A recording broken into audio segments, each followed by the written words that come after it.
السلام علیکم میرے پیارے ویورز، امید کرتا ہوں کہ آپ سب ٹھیک ہوں گے۔ اور آج کی میری سٹوری ہے پسند کی شادی۔ یہ سٹوری بہت ہی زبردست ہونے والی ہے۔ اگر آپ میری ویڈیو دیکھ رہے ہیں تو آپ کی محبت کا شکریہ۔ پلیز میری ویڈیو کو مکمل دیکھیں، میرے چینل کو سبسکرائب، میری ویڈیو کو لائک لازمی کر دیجئے گا۔ آئیے چلتے ہیں سٹوری کی طرف۔ بس میں نے کہہ دیا ہے میں شادی کروں گی تو فرحات سے اور کسی سے نہیں۔ برآمدے میں لگے آئینے کے سامنے کھڑی وردا اپنے بالوں میں برش پھیرتے ہوئے فیصلہ کن انداز میں بولی۔ سمیرہ بیگم نے گہری سانس اپنے اندر اتارتے اپنی دراز قد بیٹی کی پشت کو دیکھا، لیکن ان کے کچھ کہنے سے پہلے ہی قریبی تخت پر نیم دراز ذکیہ خاتون فوراً چوکس ہو کر اٹھ بیٹھی۔ ہاں بھی سچ ہی کہا ہے، کسی نے جیسی ماں ویسی بیٹی۔ ماں نے بھی تو اپنی پسند سے شادی کی تھی،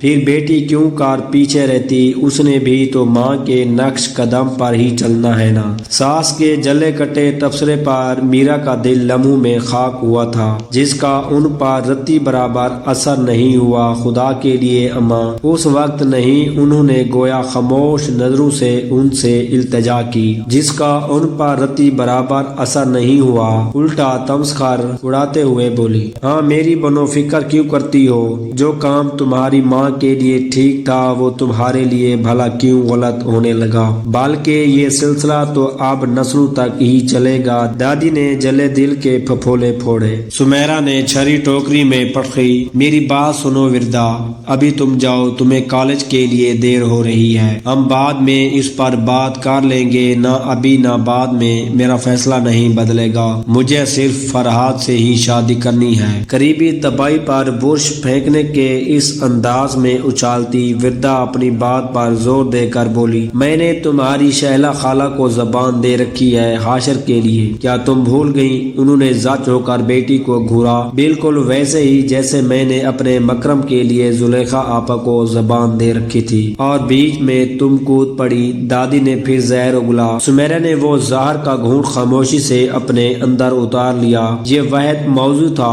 جس پر وہ بحث نہیں کرتی تھی۔ باہر وین کا ہارن سنائی دیا تو وردا کندھوں پر چادر پھیلاتی جلدی سے باہر کو لپکی۔ واہ میرے مولا، تیرا انصاف! ذکیہ خاتون کے با آواز بلند تبصروں نے کچن تک سمیرہ بیگم کا پیچھا کیا تھا۔ مکرم صاحب کام کے سلسلے میں 3 دن کے لیے شہر سے باہر گئے ہوئے تھے، اور یہ 3 دن سمیرہ بیگم نے جیسے جلتی ریت پر ننگے پاؤں چلتے ہوئے گزارے تھے۔ گزرے 21 سالوں میں ان کی پسند کی شادی کو ایک تانا بنا کر ذکیہ خاتون نے انہیں ایک دن چین سے رہنے نہیں دیا تھا۔ اب جب سے وردا نے اپنی پسند سے شادی کرنے کا شوشہ چھوڑا، دادی سینہ ٹھونک کر میدان میں اتر آئی تھی۔ انہیں جیسے بدلہ لینے کا موقع مل گیا ہو۔ وردا کی حوصلہ افزائی کرتے ہوئے انہوں نے صحیح معنوں میں سمیرہ بیگم کو دن میں تارے دکھا دیے تھے، تو دل چھوٹا نہ کر میری بچی، میں خود تیرے اماں بابا کی عدالت میں تیرا مقدمہ لڑوں گی۔ خود بھی تو یہی کیا تھا،